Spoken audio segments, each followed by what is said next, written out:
Oh, hi. So, welcome back.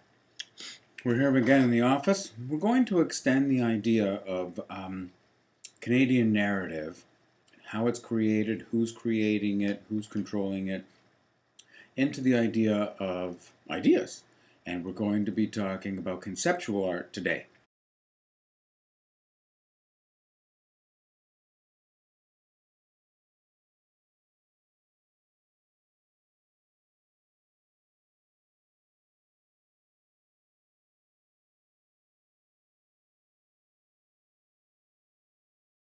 Conceptual art, that is, art chiefly concerned with ideas, tends to cause some viewers to have difficulty in understanding.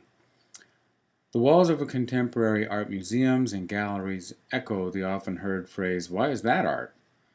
But in reality, this kind of art, that is, produced in our own time and reflective of our time, should make much more sense to us than art produced hundreds of years ago.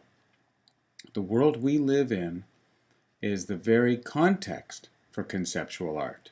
We should think about that. Wouldn't it make sense for us, then, to define conceptual art?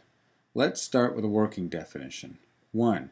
Conceptual art is often non-emotional and non-visual, but it can also be ironic. 2. Conceptual art is often non-commercial. 3. Conceptual art is typically process-driven. 4. Conceptual art is almost always experimental. And lastly, 5, it often parodies the art business connection and does so in an ironic way. Now, that's a lot of things to think about, but this is something we can talk about in class. In Canada, a perfect example is the NE Thing company. They embodied all of these factors to help us to understand conceptualism.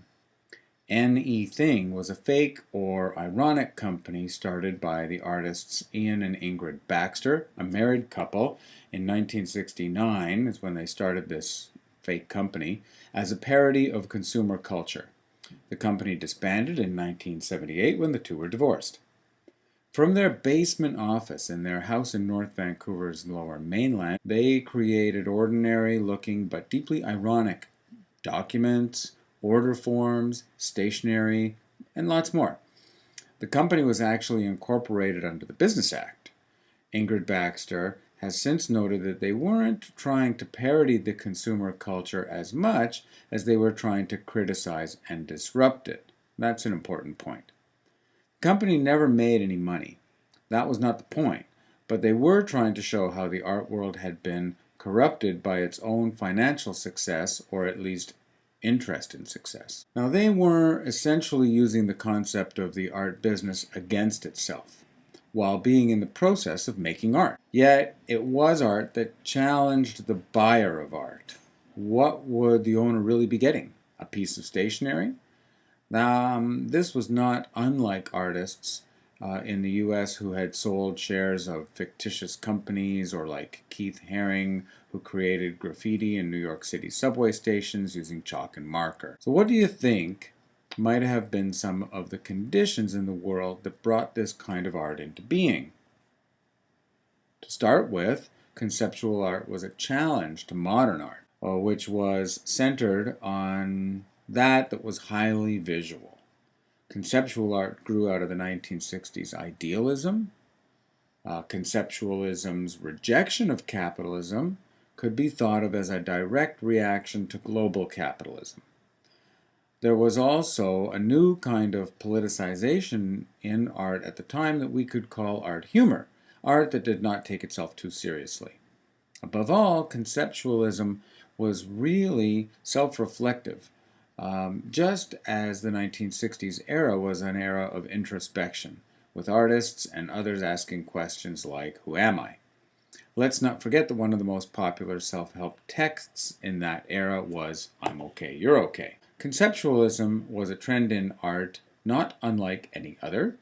Remember what we said about contemporary art being concerned with information, whether it was a touch of paint, or a color, or anything else with artistic intention. Now there it is. in the top left-hand corner of this anything form. Can't miss it. Information. There was a trickle of people doing conceptualism until there were enough people doing it that there was a clear path to success, usually involving getting government grants and other forms of patronage until the art market caught up. In Canada, besides anything, who might have also been involved in conceptualism? Janet Cardiff, who works with sound and art video, is an example. Carol Conde and Carl Beveridge made art that is often political in nature, activist art that uses billboards and other forms of signage. Then there's Michael Snow, who we saw last week with The Walking Woman, who has also worked in many different areas of media, from video and film to sculpture and installation. And the top might well be someone we've already looked at, Joyce Wieland. And she was definitely involved with the way that she used sewing and needlework as forms of producing art. You'd think that with these and many more influential conceptual artists that Canada produced, that we'd have a stronger and more respected international reputation. We don't. Not really. Canada is not synonymous with conceptual art, despite being some of the early pioneers. Here are the top 5 reasons that might be. Number 5, that we were left out of the important show on conceptual art in New York. Number 4, that conceptualism is an art of capital city centers and Canada has few major cities. Number 3, we could blame Peter Woolen's catalog for that New York show that made Canada little more than a footnote. Number 2, you could blame the fact that there is a clear lack of understanding about conceptualism in Canada. And the number 1 reason that Canada is not a real world leader in conceptualism could be hockey. Let's come back to our first thought about conceptual art, that it is difficult to understand. Is it? Think about just some of the imagery that we've seen in this video. Mr. Peanut, business forms, a frozen landscape. This is imagery of our everyday lives in all of its expanse and ordinariness. We should understand this kind of art most of all. We live it. Oh, hey, welcome back. I'm glad you enjoyed the video.